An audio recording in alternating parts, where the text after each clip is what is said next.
Everyone, I hope you all are good. इस video में हम डिस्कस करेंगे chapter principle of inheritance and variation के एनसीईआरटी टेक्स्ट बुक क्वेश्चंस। तो आइए देखते हैं question number 6। Using a Punnett square work out the distribution of phenotypic features in the first filial generation after a cross between a homozygous female and heterozygous male for a single locus. तो इस question में हमें cross करवाना है between a homozygous female के बीच में और एक हेट्रोजाइगस मेल के बीच में। तो हेट्रोजाइगस जो मेल है वो तो दोनों ही कंडीशन में जो है सेम रहेगा, लेकिन जो फीमेल का केस है उसमें होमोजाइगस जो है वो दो कंडीशन बनती हैं। तो दो कंडीशन, पहली कंडीशन में क्या होगा कि हमें कैपिटल टी के साथ क्रॉस करवाना पड़ेगा डोमिनेंट कैरेक्टर के साथ, और दूसरी जो कंडीशन है वो स्मॉल टी रिसेसिव कैरेक्टर को लेके।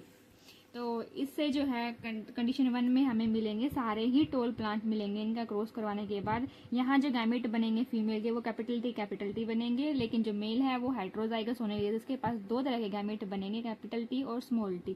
तो F1 जनरेशन में जो है हमारे पास सारे के सारे जो हैं टोल प्लांट्स आएंगे। कंडीशन 2 में जो है हमने लिया है recessive homozygous female.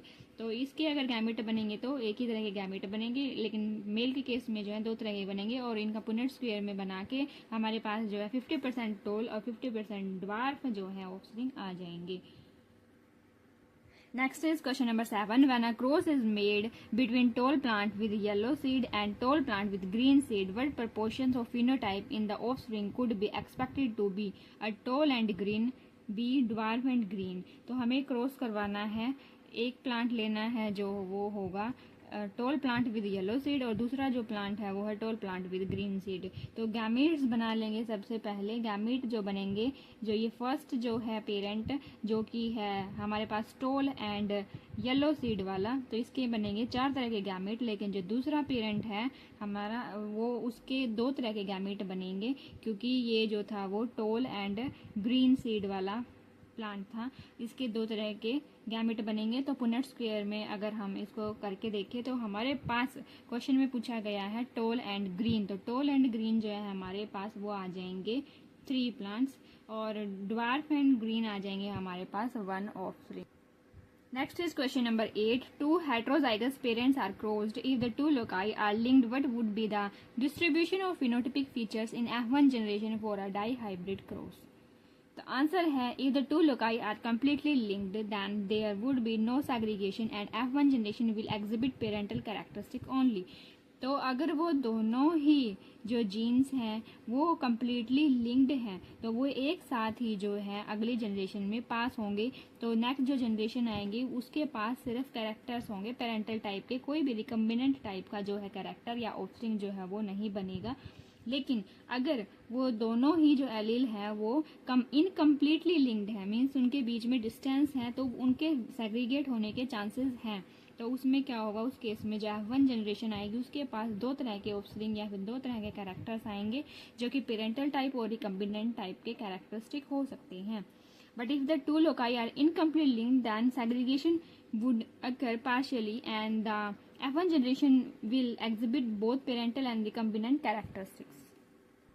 Next is question number 9. Briefly mention the contribution of T.H. Morgan in genetics. तो मॉर्गन का जो है जेनेटिक्स के अंदर जो है कंट्रीब्यूशन जो है उसके बारे में हमें कुछ पॉइंट्स मेंशन करने हैं। तो आइए देखते हैं। Number 1, Morgan worked on fruit fly Drosophila melanogaster and propose the chromosomal theory of linkage. तो मॉर्गन ने जो है फ्रूट फ्लाई के ऊपर वर्क किया था जिसका कि साइंटिफिक नाम है ड्रोसोफिला मेलानोगास्टर, और उन्होंने क्रोमोसोमल थ्योरी दी थी लिंकेज की। नेक्स्ट नंबर 2 पॉइंट है, he stated that genes are located on the chromosome, और उन्होंने बताया कि जो जीन्स हैं वो लोकेट होते हैं क्रोमोसोम के ऊपर।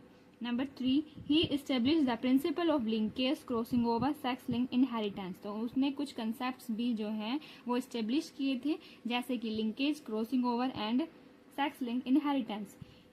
Number 4, he establish the technique of chromosome mapping. साथ ही साथ उन्होंने जो है क्रोमोसोमल मैपिंग की, कौन सा जीन जो है क्रोमोसोम के ऊपर कहाँ प्रेजेंट है, तो इसको बोलते हैं क्रोमोसोम मैपिंग। तो उन्होंने इस चीज़ की भी क्रोमोसोम मैपिंग की।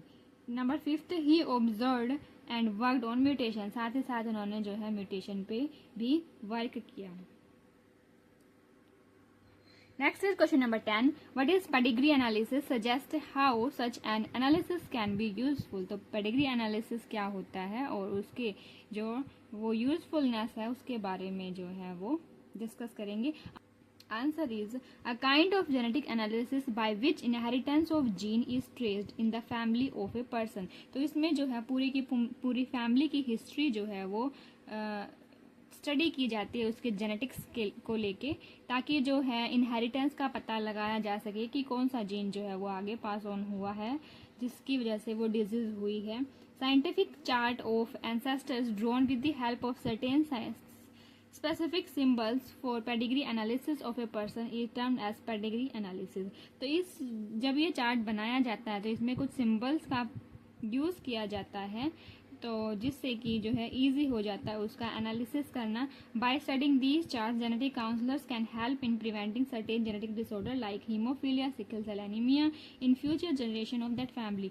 तो हिस्ट्री किसी भी फैमिली की हिस्ट्री का पता लगा के उसके जेनेटिक्स का पता लगा के जीन्स का कि तो डिजीज़ को रोका जा सकता है अगली जनरेशन्स में. जैसे कि कुछ डिजीज़ हैं हीमोफीलिया, सिकल सेल एनीमिया, तो ऐसे डिजीज़ जो है ये डिसऑर्डर को रोका जा सकता है अगर किसी की फैमिली हिस्ट्री में ये डिसऑर्डर्स रहे हैं तो.